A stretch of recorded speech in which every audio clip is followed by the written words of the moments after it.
BA द्वितीय वर्ष के छात्र छात्राओं के लिए सैन्य विज्ञान विभाग डिफेंस स्टडी डिपार्टमेंट के अंतर्गत यह तकनीकी अध्ययन के रूप में जो एक महत्वपूर्ण शीर्षक के नाम से टॉपिक जिसे हमें कह सकते हैं, उसका नाम है राष्ट्रीय सुरक्षा। इसे नेशनल सिक्योरिटी कहते हैं। विद्यार्थियों, आपको सबसे पहले यह जानना चाहिए कि राष्ट्रीय का अभिप्राय क्या होता है। राष्ट्रीय अर्थात राष्ट्र की, और उसके बाद आता है सुरक्षा। राष्ट्रीय सुरक्षा, सुरक्षा सुधन रक्षा, सुरक्षा का एक तत्व है, एक एलिमेंट है रक्षा। इसीलिए कहा जाता है कि सिक्योरिटी का जो एक तत्व अलग एक पार्ट माना गया है, क्योंकि सुरक्षा एक व्यापक शब्दावली है। रक्षा विशेषज्ञों ने राष्ट्रीय माने राष्ट्र की। अब हमें यह जानना चाहिए कि राष्ट्रीय सुरक्षा में अक्सर विद्वानों के सामने चर्चाएं होती हैं, तो वे अक्सर कहते हैं कि राष्ट्र और राज्य, ये दो बातें वहां से निकल कर आती हैं कि राष्ट्र और राज्य क्या दोनों एक ही हैं, कि अक्सर ये पर्यायवाची के रूप में प्रयोग किए जाते हैं। परंतु राष्ट्र और राज्य दो अलग अलग चीजें हैं। राष्ट्र और राज्य, उनमें से पहला नाम आता है स्टेट अथवा राज्य। राज्य राज्य के यद्यप 4 अंग होते हैं। राजनीति शास्त्र के विद्वानों ने राज्य के 4 आवश्यक अंगों का उल्लेख किया है। उन 4 अंगों में सबसे पहले आता है जनता, दूसरे नंबर पर आता है टेरिटरी अथवा जिसे क्षेत्र कहा जाता है, और तीसरे नंबर पर सरकार आती है, और चौथे नंबर पर आती है सार्वभौमिकता, जिसे सॉवरेनिटी कहा गया है। सरकार गवर्नमेंट, क्षेत्र टेरिटरी, और जनता जिसे पीपुल कहा गया है। इन 4 अंगों से मिलकर राष्ट्र का निर्माण, राज्य का निर्माण होता है, स्टेट का निर्माण होता है। इसीलिए इसकी परिभाषा जब की गई तो एक विद्वान ने इसकी परिभाषा करते हुए कहा कि राज्य अस्तित्व में तब आता है जब एक निश्चित क्षेत्र की जनता एक सार्वभौमिक सरकार के अंतर्गत, अर्थात सार्वभौम सरकार के अंतर्गत रहती है। यह राज्य की परिभाषा दी गई है। एक निश्चित क्षेत्र की जनता अपनी सार्वभौम सरकार, चुनी हुई सरकार के अंतर्गत रहती है, और उन 4 अंगों के अंतर्गत जिनका उल्लेख किया गया है, ये तो स्टेट कहा जा सकता है। तो राष्ट्रीय सुरक्षा में राष्ट्र और राज्य अलग होने की परिकल्पना में स्टेट, राज्य अपनी 4 पॉइंटों के आधार पर अलग हो जाता है। अगर इसका प्रामाणिक अध्ययन हमें देखना है तो फ्रांसीसी क्रांति की तरफ जाना पड़ेगा, जो 1789 के करीब में हुई थी, और उस समय सामाजिक व्यवस्था को किस प्रकार से इसने झकझोर कर रख दिया था। इसीलिए लोग कहते हैं कि राज्यों ने फ्रांसीसी क्रांति का जो असर दिखाई पड़ा, और वह धीरे धीरे रूस तक पहुंचा, और फिर धीरे धीरे आगे बढ़ते हुए चीन तक पहुंचा। एक नया व्यापक शब्द था, उन शब्दों का इन सब पर असर पड़ता गया।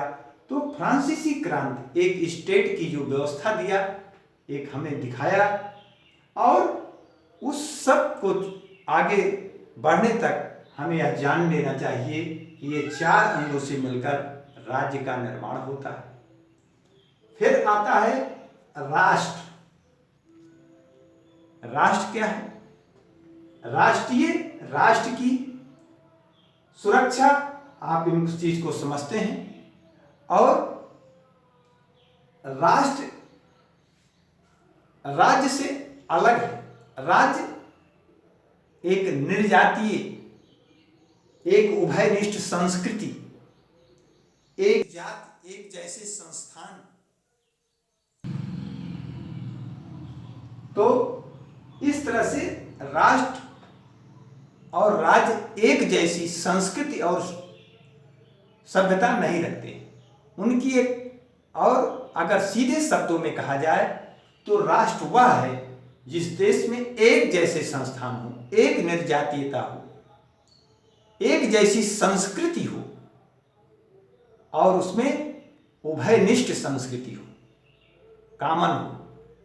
तो ऐसी चीजों मिलकर एक राष्ट्र का निर्माण करते हैं और एक राज्य का निर्माण, जैसा कि ऊपर हम बता चुके हैं। तो इस तरह से राष्ट्र और राज्य दो अलग अलग चीजें हैं। मेरे प्रिय छात्रों, इन सब की बाद जिन चीज का मैं यहां पर उल्लेख करना चाहता हूं, क्योंकि प्रारंभिक चीजें हमें बीए द्वितीय वर्ष के छात्र छात्राओं का जो पहली चीजें आती हैं वो राष्ट्रीय सुरक्षा है। और राष्ट्रीय सुरक्षा में शब्द जो आया है सिक्योरिटी, ये शब्द सिक्योरिटी इसको सभी लोग, आप लोग जानते हैं, हिंदी में आप सुरक्षा कहते हैं, लेकिन सिक्योरिटी लैटिन भाषा के दो शब्दों से मिलकर बना है। एक का नाम है साइन, जिसकी मीनिंग कह लीजिए, तात्पर्य जब निकालते हैं तो वो चीज का जो तात्पर्य बताया गया है उसका मतलब होता है विद आउट। विद आउट माने बिना। और कोयरा शब्द आया है जिसका तात्पर्य होता है केयर। और केयर का मतलब हुआ कि परवाह, चिंता। अगर दोनों को एक शब्द, एक वाक्य के रूप में एक सेंटेंस बनाने का प्रयास किया जाए तो वो चीज आएगी लिविंग विद आउट केयर।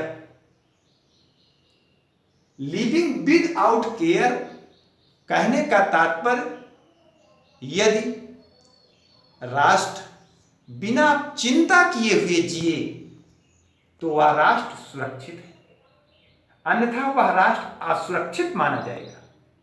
ऐसा कहा जाता है कि यदि वाल्टर लिपमैन जैसे विद्वानों ने कहा है, युद्ध को स्वीकार कर, चुनौतियों को स्वीकार कर, युद्ध को नकार कर हम अपने राष्ट्र के अस्तित्व को बनाए रखें, वह राष्ट्रीय सुरक्षा। अगर हम चुनौतियों को स्वीकार नहीं कर सकते, युद्ध को नकार नहीं सकते हैं, तो हम पूर्णतः असुरक्षित हैं। और इसीलिए सुरक्षा के संबंध में यह भी कहा गया है कि किसी भी राष्ट्र को दो प्रकार के खतरे होते हैं। एक खतरा होता है बाह्य खतरे और दूसरा होता है आंतरिक खतरे। बाह्य खतरे बाह्य सुरक्षा से संबंधित, आंतरिक खतरे आंतरिक सुरक्षा से संबंधित होते हैं। बाह्य खतरों का मुकाबला तो राष्ट्र बड़े आसानी से कर लेता है, लेकिन आंतरिक खतरों का मुकाबला राष्ट्र आसानी से नहीं कर पाता। इसीलिए अक्सर इस चीज की चर्चा होती थी कि कोई राष्ट्र पूर्णतः सुरक्षित है अथवा नहीं। इसीलिए एक बार सुकरात के एक शिष्य ने, जो जुमकुज नाम का था, उसने कभी पूछा था कि गुरुदेव, what is the good government, एक अच्छी सरकार किसे कहते हैं? तो उस समय यह कहा गया, happy people, strong armed forces और एंड स्टेबल गवर्नमेंट, अर्थात प्रसन्नचित्त जनता, एक सशस्त्र मजबूत सेना और एक स्थिर सरकार ये जो है हमें राष्ट्रीय सुरक्षा की तरफ इशारा करते हैं। अगर ये तीनों चीजें उस राष्ट्र में हैं तो राष्ट्र सुरक्षित है और वह एकदम पूर्ण सुरक्षित रूप में कहा जा सकता है।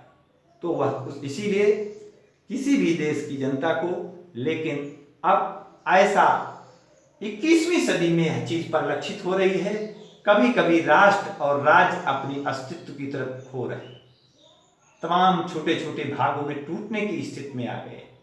कभी कभी ऐसा लगता है कि दोनों राष्ट्र राज्य अपनी समाप्ति के दौर पर पहुंच रहे हैं। ऐसी स्थितियों का सामना आने वाली पीढ़ी हो सकता है करना पड़े, परंतु अभी तक जो स्थितियां हमारे सामने हैं वो ये आकर टिकती हैं कि राष्ट्र और राज्य दोनों अलग अलग हैं, दोनों एक जैसी संस्कृति और सभ्यताएं नहीं रखते हैं। ये इसीलिए कहा गया है। इसीलिए जे बंदोपाध्याय ने एक परिभाषा किया है, वह परिभाषा यह कहती है कि राष्ट्र के अस्तित्व को बनाए रखना अथवा बचाए रखना ही राष्ट्रीय सुरक्षा है। अर्थात किसी भी देश को उसको सुरक्षित रखने के लिए उस देश का कण कण तृण तृण पहाड़ पर्वत पठार और वहां की जनता, इन सब की एक महती भूमिका होती है। अब यह नहीं कहा जा सकता कि किसी भी राष्ट्र की सुरक्षा में सेना और वहां के लोगों का ही योगदान है। उस देश के पहाड़ पठार पर्वत सभी चीजों का योगदान, जलवायु का, पर्यावरण का, इन सब का असर पड़ता है।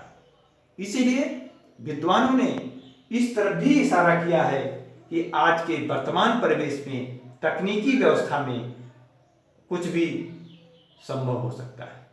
इसलिए राष्ट्रीय सुरक्षा को बनाए रखने के लिए हम तमाम प्रकार के जो है कार्यों की तरफ बढ़ते हैं और राष्ट्रीय शक्ति के फिर तत्व आते हैं। राष्ट्रीय शक्ति के तत्व का तात्पर्य दो तत्व आते हैं जिन्हें मूर्त तत्व कहा गया है, मूर्त तत्व और दूसरा है अमूर्त तत्व। राष्ट्रीय शक्ति के तत्व क्यों कहे गए हैं?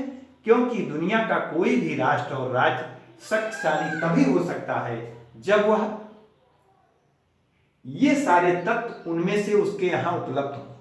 अगर इसमें से एक भी तत्व उनके यहां नहीं है तो वह देश कभी भी महाशक्ति, सुपर पावर या बड़ी शक्ति कभी बन नहीं सकता। इसीलिए आज तक के इतिहास में जिन्हें सुपर पावर कहा गया है, इन अमूर्त और मूर्त तत्व उनके यहाँ उपलब्ध हैं, इसीलिए उन्हें कहा गया है। मूर्त तत्व वहां की जनसंख्या, सरकार, संसाधन, कृषि योग्य क्षमताएं, ये सारी चीजें आती हैं जो हमें आंखों से दिखाई पड़ती है, उसे मूर्त कहा गया है। टेंजिबल एलिमेंट, इनटेंजिबल एलिमेंट अमूर्त जो हमें दिखाई नहीं पड़ता, नेतृत्व, मनोबल, क्वालिटी ऑफ गवर्नमेंट, सरकार की गुणवत्ता, ये सारी चीजें हमें राष्ट्रीय सुरक्षा की तरफ इशारा करती हैं। दुनिया का कोई भी राष्ट्र होता है, अभी मैंने बीच में इस वीडियो में कहते हुए मैंने आपको बताया था कि दुनिया के जो राष्ट्र हैं वे राष्ट्र अपने आंतरिक खतरे को आंतरिक सुरक्षा के निमित्त देखते हैं और बाह्य खतरों को बाह्य सुरक्षा के अंतर्गत। इसलिए आज दुनिया के जो राष्ट्र हैं वे अपनी सुरक्षा के लिए इन सारे तत्वों को बाकायदे बहुत अच्छे ढंग से, बड़े बारीक ढंग से इनका सुचारू रूप से संचालन करते हैं। जनता को हमेशा अपने पक्ष में, उनकी सुविधाओं की ध्यान में रखते हैं। यह बताया गया है, शायद यह बात आपको पसंद आए।